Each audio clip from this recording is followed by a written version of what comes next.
What's up guys, it's Acion, and today we'll be going over more MTG Jumpstart spoilers. First card we have is Emil the Blessed. 2 white legendary creature unicorn. 3 activation, exile another target creature under your control, then return it to the battlefield under its owner's control. Whenever another creature enters the battlefield under your control, you may pay green or white. If you do, +1, put a +1/+1 counter on it.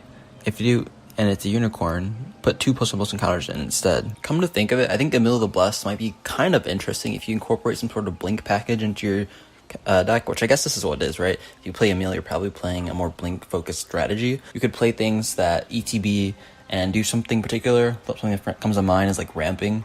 Play this, and then you blink the card that allows you to ramp. That way you get so many more blink effects out of Emil. But then if you're doing it that way, it's like, are there other things you could be doing that are a little more interesting? I don't know. I don't know what there is in green. I don't have a green deck. But if you play this as your blink-focused commander instead of something like a Brago, then it could be a little more interesting in that case, I guess. Not too many people know what green has, I guess, in that case. As far as ETB goes, it's just another blink effect. However, I guess it could go infinite with some more like devoted druidish combos, being that it is in Selesnya colors. Maybe if it was 3 mana, it'd be a little more palatable, simply because you can do that sort of boring combo quicker. Other than that, imagine someone trying to play this, and it's just a mess at a table. I don't particularly like it. I'm glad it's a unicorn. I like its name, it's very smooth off the tongue. But other than that, I think this card is somewhat boring. Next up is, I'm gonna butcher the name, Inniaz the Gale Force. 3 blue legendary creature Jin. Flying, 2 Nozorius activation, attacking creatures with flying get +1/+1 until end of turn. Whenever 3 or more creatures you control with flying attacks, each player gains control of a non-land permanent of your choice, controlled by the player to their right. 4/4. The fact that you can start some chaos with this makes it so much more interesting. Although I'm not quite sure how you'd take advantage of this. I guess you give the player taking your permanent the weakest card of your choice, obviously. Other than that, it's like, it may lead to longer games just because of how many interaction you have to do with this card. I'm not quite sure if it's worth getting this card out. Either way, it's not like it's getting card advantage.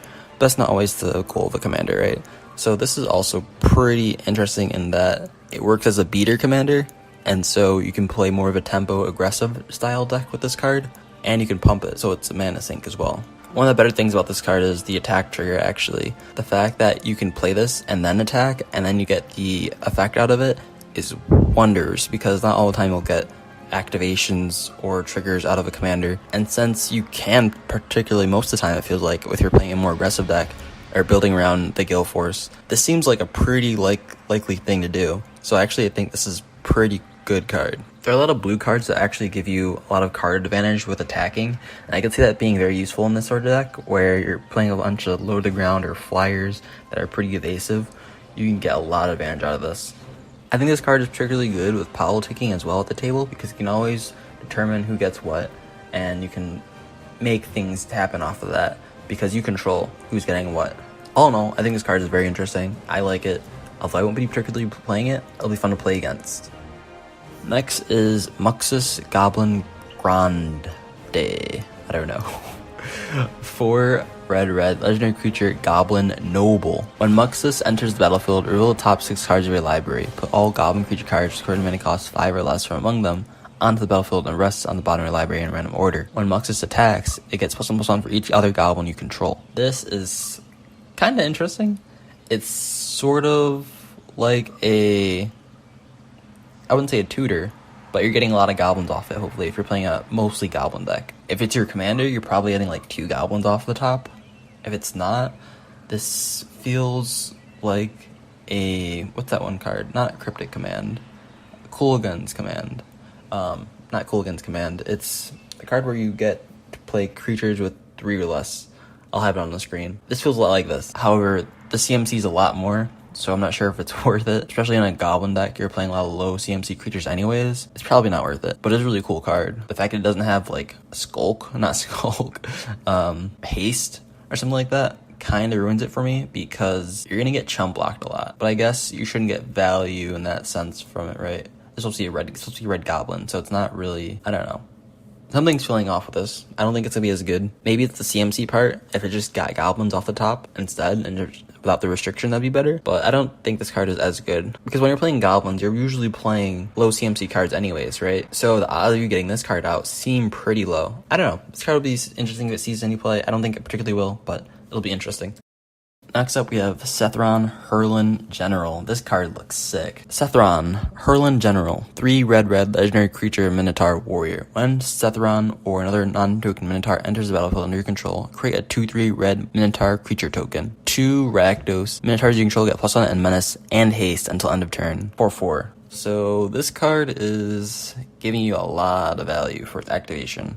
I think it's particularly worth it, especially in a red aggro deck. If you can get this guy out fast enough, this is just super strong. So much value in this. Although I don't think it's particularly interesting, it's just a good aggro strat. You're adding more to the board, so it acts sort of like card advantage as long as you can get a Minotaur out and dump your hand. You're just generating value on the board. A 2/3 on the board for every Minotaur. So this comes out essentially as a 6/7. So if you get a 5-mana 6/7, which is already above rate in red, you get to activate this, and so it becomes a 8/9 or a 8/7 with menace and haste. So if you have 7 mana just laying around and you can play this for all that, including its activation, you're getting some damage out. I like this card. I think this card will see play as far as tribal decks. It'll be a good Minotaur leader. Perhaps if you're going a little faster than Neheb, although Neheb is pretty fast, this card is a good alternative. Alright, that will conclude our review for today. There are a lot of good reprints coming out, but these are just the newer cards that came out. So I'm actually interested to see what new cards what new legendaries other colors are getting. It seems like for every color